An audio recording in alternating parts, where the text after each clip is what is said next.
Allez, vous pouvez manger mes poulettes, hein? Parce que vous savez pas qui vous mangera. Allez, ben du temps, mes enfants qui sont déjà bonnes à fumer. Oh là là là là, encore une ici, et puis là. Eh ben, il va falloir que je te fasse le tri, moi, là-dedans, hein? Petit. Surtout que j'ai l'impression qu'il y a beaucoup trop de coques, moi, dans cette basse-cour, hein? Jeanne! Mais qu'est-ce que tu fais à la fin? Oh, il faut pas trop faire pour nourrir la volaille, quand même! Oh, puis arrête de les gaver, hein, ils sont déjà bien assez gras comme ça! Oui, bah j'arrive, hein? Eh, toujours rien? Bah c'est pas croyable, hein? Même pas la queue d'un! Jeanne, mais qu'est-ce que tu fais? Oh, bah je cherche les œufs! Voilà! Calmez-vous la volaille, hein? C'est juste le tonnerre qui gronde.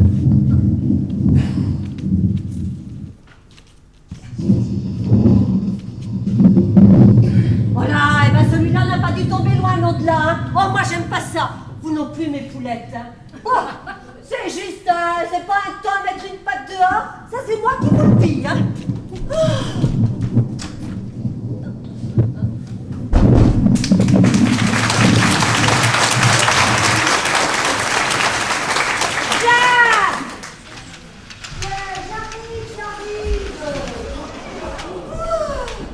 T'as entendu la musique? Il y a du feu d'artifice dans l'air, hein? Oh, va donc chercher la lampe à pétrole, parce qu'on sait jamais. Oh, bah tu sais quel temps de chien, hein? Ouais, c'est ça qui indispose les poules. Oh, pas une seule ponte? Non mais tu te rends compte? Qu'est-ce que tu racontes? Mais un orage n'a jamais empêché une poule de pondre. Ah, mais si.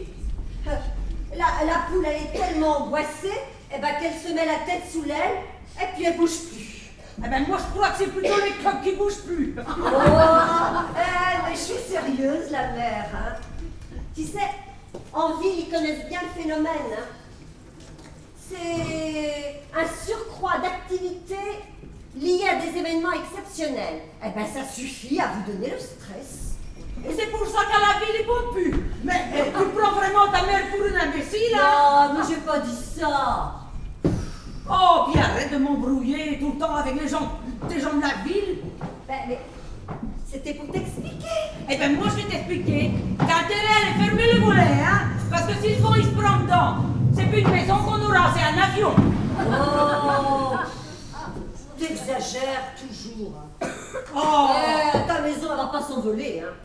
oh mais tu me tiens tête à nouveau, mais alors puisque je te le dis. Alors, fille, allez plus vite que ça, sans discuter. Oh, faut toujours que ça pinole.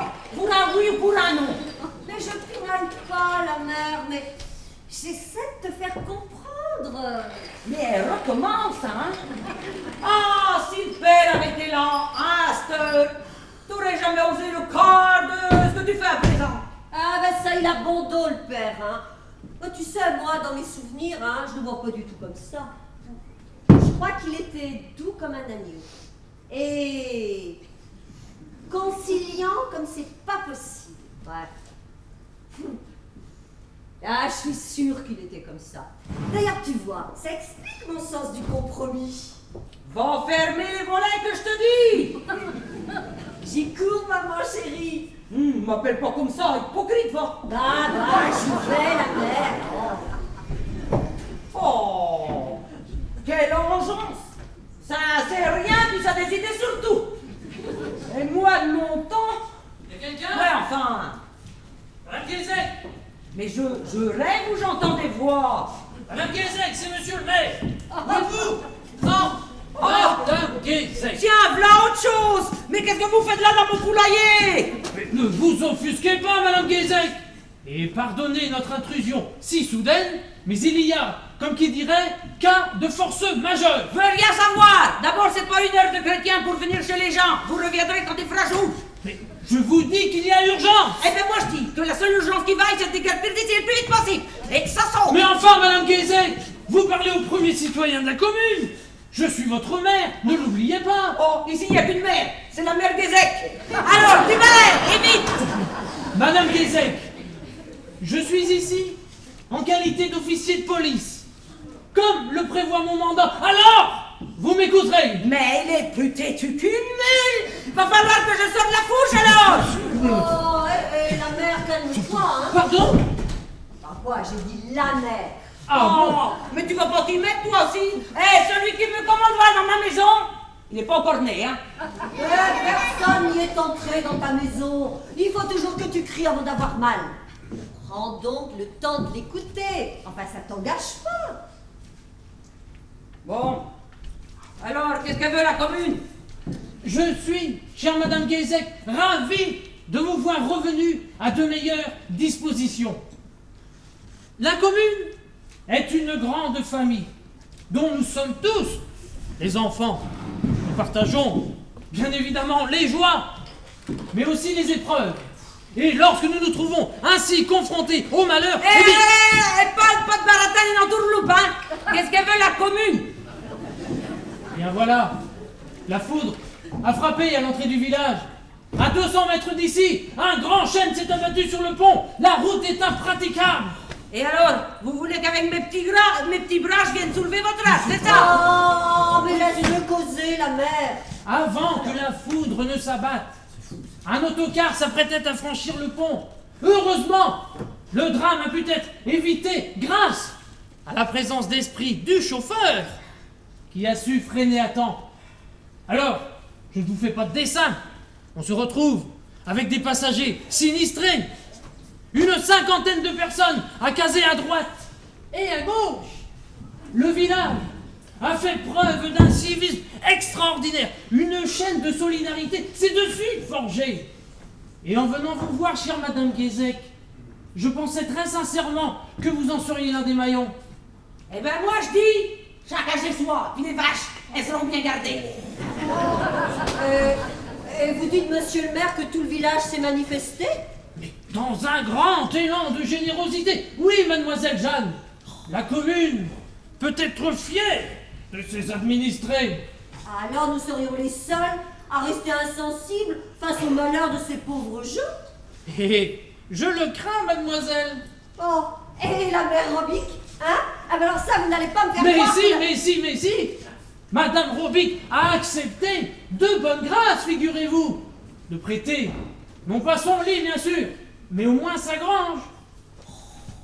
Tu te rends compte? La mère, même la mère Robic, cette vieille rapace, ça fait quelque chose. Eh ben, sans vouloir te commander, hein. Réfléchis bien avant de répondre. Parce que tu sais, si tu refuses d'aider ces pauvres gens, eh ben, le village jaugera et puis le village jugera. Ah ouais. Et alors, plus tard, hein, quand tu traverseras la place de l'église, mais tes épaules crouleront sous le poids des reproches. Tu voudras capter le regard de quelqu'un. Pas un ne te fera cette charité. Hein? Tous les yeux se détourneront et partiront à la dérive. Enfin bon, hein, si c'est ça que tu veux, eh ben laisse-les repartir. Bon, c'est bon la commune, vous pouvez amener vos gens. Mais attention, hein! Premier qui me fiche le bazar, je le remets le nez sous la pluie. Vous en faites pas, monsieur le maire. Tout va très très bien se passer. Parfait. Bon, eh bien dans ce cas, je vous laisse. J'ai encore beaucoup à faire. Eh, merci, monsieur le maire, hein. Et encore merci pour tout, monsieur le maire, hein. Merci encore. Oh, mais merci. arrêtez de remercier comme ça, c'est agaçant à la fin. Oh, vous dormez pas dans sa maison, que je sache. Ah, bah non, madame, dans la vôtre. Et merci encore, monsieur Bon, le maire. alors, ça Merci suffit. beaucoup, du fond du cœur. Ça suffit, vous prenez à droite, vous montez, vous faites le tour. Et puis avant d'entrer, vous essuyez vos pieds sur le paillasson. Parce qu'on l'a pas mis là pour les chiens, hein. Non, mais... Ah, c'est bien la mère. C'est Ah, bien. ma bonté me perdra.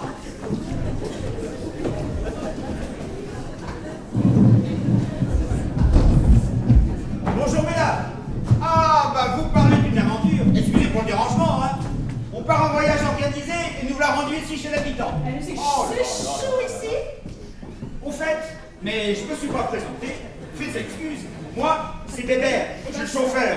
T'as ta gueule. Ah ouais. Ah ouais, moi c'est Josiane. C'est vraiment sympa de nous accueillir. Ah, mais c'est un plaisir. Ah ouais, c'est vrai? Et puisqu'on vous le dit, c'est un plaisir. Eh ben moi je dis, on a du pain. On est vraiment vernis. Alors d'abord, tu sais, on évite l'accident. On se demande comment, hein. Un vrai miracle. Et puis ensuite, on tombe sur des gens super accueillants. Ben moi je dis qu'on a du pain. Voilà. Ah bah tiens, ça fait longtemps. Il y a notre bureau des lamentations qui nous remet ça. Oh, mais qu'est-ce qu'elle a? Bah, en fait, on sait pas très bien. Elle a commencé à nous faire ça dès le départ, quand elle s'est rendue compte qu'on lui avait piqué sa valise. Après, bah oui, elle a recommencé quand j'ai freiné devant l'arbre. Pour dire qu'à ce moment-là, elle s'est mangé la putette de devant. Et puis maintenant, bah, ça doit être l'accueil chaleureux, elle n'a pas dû supporter. Quoi? Il vous plaît pas mon accueil? Si. L'accueil. D'ailleurs, en parlant d'accueil, bah, vous allez venir avec moi, hein. On va s'organiser. Allez, venez. Suivez-moi. Ouais, stop, mademoiselle Rose. Vous permettez, je vais passer devant elle parce que un accident, c'est si vite arrivé et je voudrais pas glisser sur ses larmes. Mais au fait, où sont les autres? Eh bien, bah, vous êtes seuls et les autres?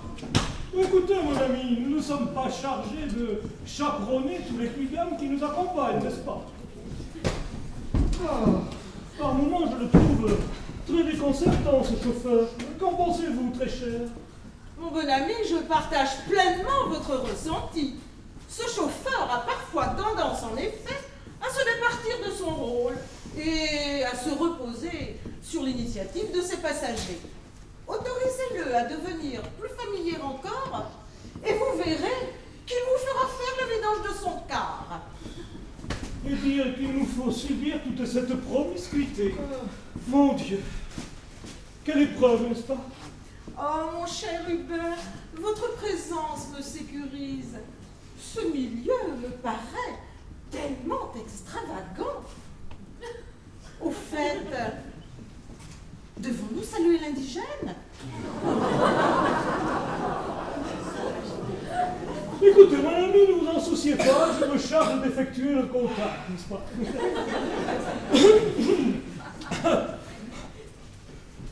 Très chère madame, je suis positivement charmé de faire votre connaissance, n'est-ce pas? Permettez-moi de me présenter, Hubert de la Mortadelle. Et voici mon épouse, Jacinthe de la Mortadelle. Pouvez-vous nous indiquer nos appartements afin que nous puissions y déposer nos bagages et faire un bras de toilette, n'est-ce pas? Mon bon ami, son absence de réaction m'interpelle. Il semblerait qu'elle n'ait pas compris la question. Non, tout ceci est tout à fait troublant.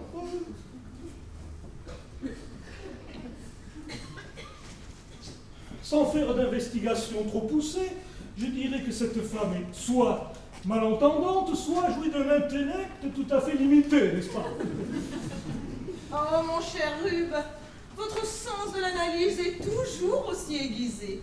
Vos hypothèses me semblent incontournables. Pourtant, elle m'avait semblé entendre ce que disait le maire. Essayons de nous faire comprendre par le biais du chauffeur. Son langage primaire doit lui être certainement accessible. Chauffeur, approchez, je vous prie.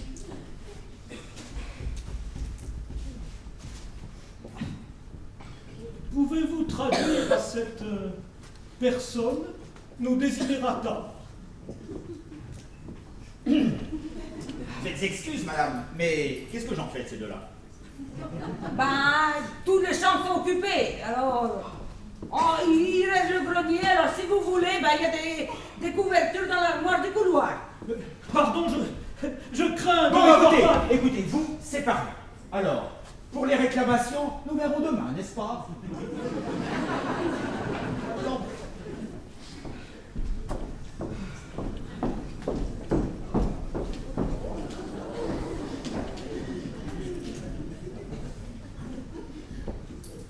Et voilà. Quelle plaie ces deux-là. Mon Dieu, mon Dieu. Bon, alors récapitulons. Les de la Mortadelle, Josiane, Mademoiselle Rose. Mais c'est que j'ai pas mon compte, moi. Mais aussi, où sont donc-ils encore fourrés? Eh ben, on n'a pas fini de s'amuser, hein. Qu'est-ce que je vais faire de tous ces malpropres? Oh, mais ça pose à peine le pied dans la maison que ça court déjà tout permis. Elle a la pleurnicheuse, là. Mais elle va finir par user tous mes mouchoirs, hein. Parce que Jeanne, ma fille, moi je la connais, elle va certainement lui en prêter. Puis l'autre, là, comment c'est déjà? Ah oui, l'excentrique, là. Ah oui, Josiane. Oh, elle fait la câline et puis la décontractée. Oui, oui, mais si je la laisse faire, je vais la retrouver bientôt en train de manger dans mon assiette. Oh, tout à fait. Puis les deux pingouins, là. Déjà que je comprends que la moitié de ce qu'ils racontent. Mais attention, hein, ils veulent se donner des airs intelligents. Ouais. Et le chauffeur qui m'a dit qu'il allait m'en ramener d'autres, qu'est-ce qu'il va me ramener encore? Je sais pas, un gorille ou un extraterrestre ou que sais-je, quoi. Tout ça parce que c'est gage de Madame Roby qu'elle accepte d'en héberger. Ah, mais je la connais, la vieille pauvre. Elle m'a réservé tout le corps. Et puis, de toute façon, hein, je suis sûre qu'elle a fait ça rien que pour m'embêter. Eh ben, mais tu parles toute seule, la mère? Ouais, ça me calme. Oh, mais tu sais, tout va très très bien se passer, hein? Ah ben maintenant, on n'a plus le choix. On a laissé entrer le loup dans la bergerie, alors... Allez, venez, mais venez donc, bon sang, allez, venez. Et ne faites pas l'enfant, allez, venez, maintenant, je dépêche. Oh, non. Mesdames, je vous présente Raymond, un charmant garçon. Oh, un peu timide peut-être, mais vous verrez, il n'est pas du tout désagréable. Raymond, dis bonjour aux dames. Eh ben Raymond... Bonjour Raymond. Bonjour Raymond. Eh ben, Raymond, à l'autre dame maintenant. Raymond, mais qu'est-ce qui va pas, mon gars? persuadé que vous allez lui faire du mal. Il a été terrorisé par votre accueil. Oh, que ce pauvre garçon se calme! Je vais pas le manger tout même! Mais qu'est-ce qu'il y a encore, mon gars? Il demande que vous lâchiez ce que vous avez dans la main. Quoi? Mon poireau? Oh ça! Oh ben vous inquiétez pas! Je vais pas vous faire de mal. De toute façon, vous n'avez pas l'air pire que les autres alors. Jeanne, tu lui montreras la chambre jaune. Entendu. Bon, eh ben, venez avec moi, monsieur Raymond. Allez, je vais vous montrer le chemin. Suivez-moi. Allez. Allez. Ah, n'ayez pas peur. Allez, allez. Et voilà, emballé, c'est pesé. Au suivant. Il y en a encore beaucoup comme ça. Eh ben, si je compte bien, il devrait encore m'en rester un. Ah, ben justement, le voilà.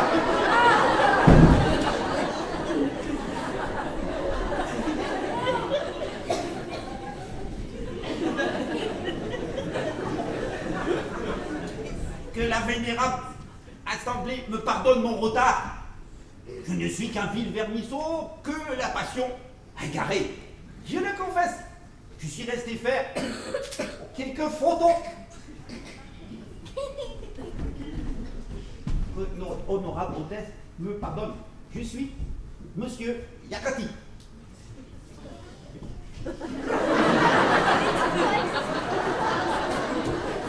Et une fois votre demeure s'est trouvée sur notre chemin, que les vents célestes déclenchent sur vous une pluie de roses afin d'honorer votre bonté. Ouais, ben, si vous voyez ce que je veux dire, vos vents célestes, jusqu'ici, ils nous ont apporté un bel arbre et une sacrée pluie d'emmerdement, si vous voyez ce que je veux dire, monsieur Yakati. Oh, mais c'est très passionnant ça. Vous permettez?